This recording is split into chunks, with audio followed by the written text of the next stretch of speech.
हालिया पाक भारत जंग में फ्रांस के जदीद लड़ाका तैयार है। राफेल की तबाही पर फ्रांसीसी फौज के तर्जुमान का रद्द-ए-अमल सामने आ गया। पेरिस में मामूल की प्रेस ब्रीफिंग के दौरान राफेल की तबाही के हवाले से पूछे गए सवाल पर फ्रांसीसी फौज के तर्जुमान का कहना था कि वाक़ई की तफसीलात अभी गैर यकीनी है और बहुत से पहलू तस्दीक तलब हैं। उन्होंने कहा कि राफेल की कारकर्दगी के हवाले से फ्रांस सूरत हाल को बगौर देख रहा है और अपने शिराकत दार भारत के साथ बराह रास्त मालूमात हासिल करने के लिए राबते में है। तर्जुमान का कहना था कि रिपोर्ट्स के मुताबिक इस लड़ाई में सैकड़ों तैयारों ने हिस्सा लिया।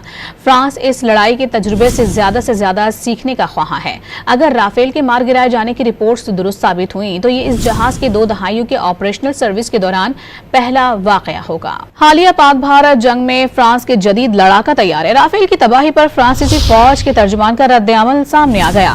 पेरिस में मामूल की प्रेस ब्रीफिंग के दौरान राफेल की तबाही के हवाले से पूछे गए सवाल पर फ्रांसीसी फौज के तर्जुमान का कहना था कि वाक़ई की तफसीलात अभी गैर यकीनी है और बहुत से पहलू तस्दीक तलब हैं। उन्होंने कहा कि राफेल की कारकर्दगी के हवाले से फ्रांस सूरत हाल को बगौर देख रहा है और अपने शिराकत दार भारत के साथ बराह रास्त मालूमात हासिल करने के लिए राबते में है। तर्जुमान का कहना था कि रिपोर्ट्स के मुताबिक इस लड़ाई में सैकड़ों तैयारों ने हिस्सा लिया।